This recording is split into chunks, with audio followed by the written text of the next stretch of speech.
Все три проекта закона вроде бы разные, а все связаны с одним и тем же.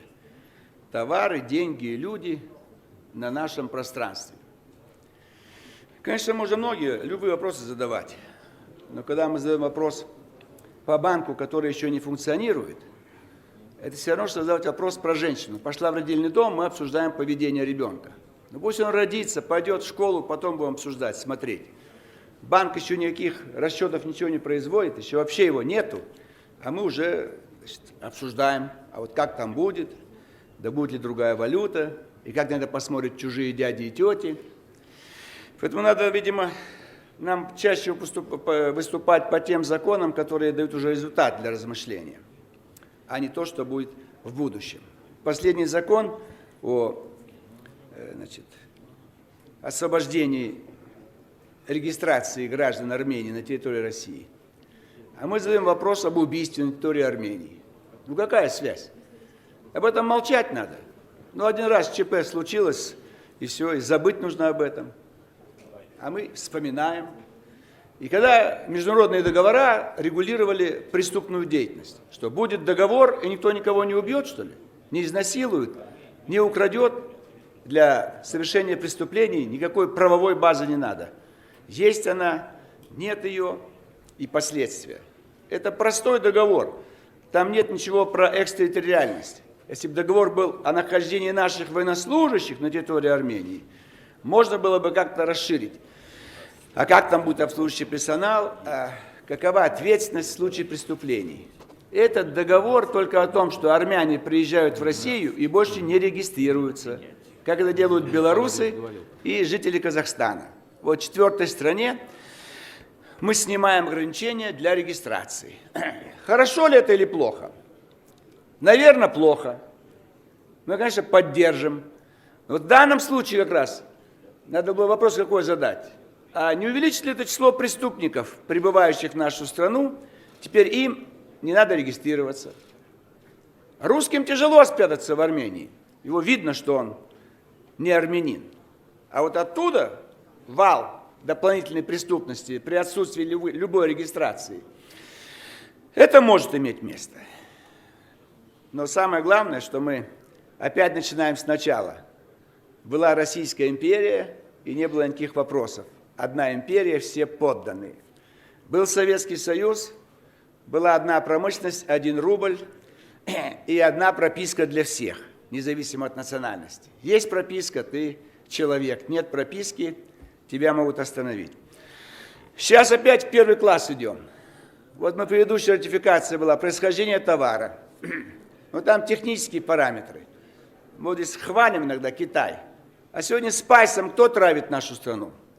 Китайцы готовят, а идут спайс через Казахстан, наш ближайший друг и товарищ по таможенному союзу. А всем этим руководят кто? Украинцы, как некоторые из вас любят говорить, братья. А деньги все собираются в Москве и отправляются туда-обратно на убийство наших ополченцев. Вот это вот пространство, которое мы создали. При царе это было невозможно, и при советской власти.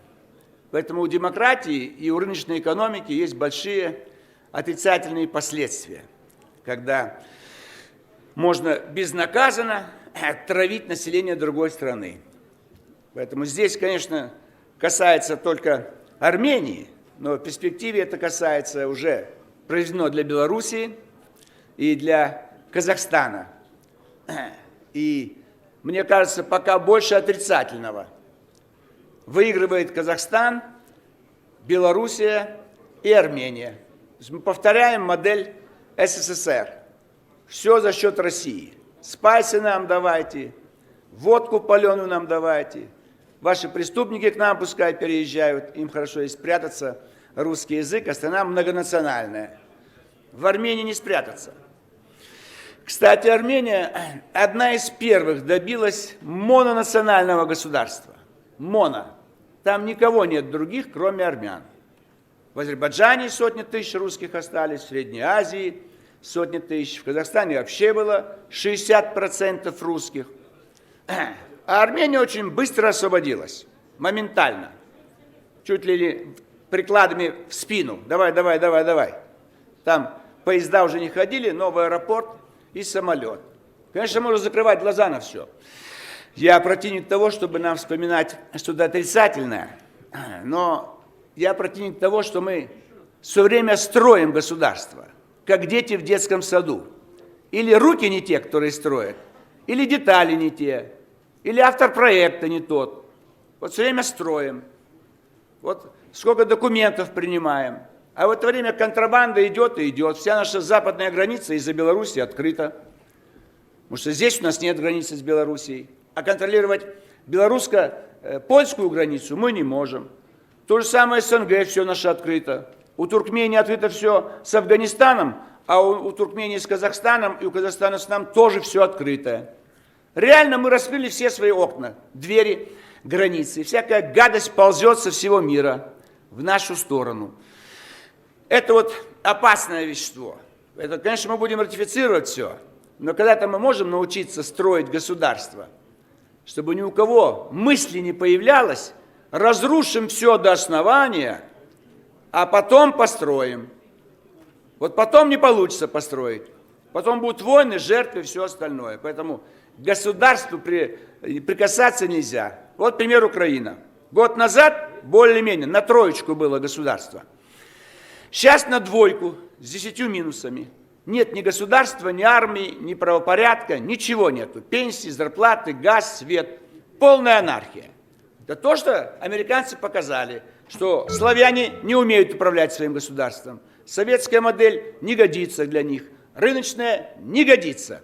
Для них, для Украины, нужен петлюра на несколько месяцев. А потом должна снова прийти Красная Армия. Это государства не было там никогда. Поэтому строить, ломать не надо. Была хорошая страна, Российская империя, поломали. Была хорошая страна, Советский Союз, поломали. Опять договора по деньгам, по людям, по товарам. Слишком дорого все делаем и медленно.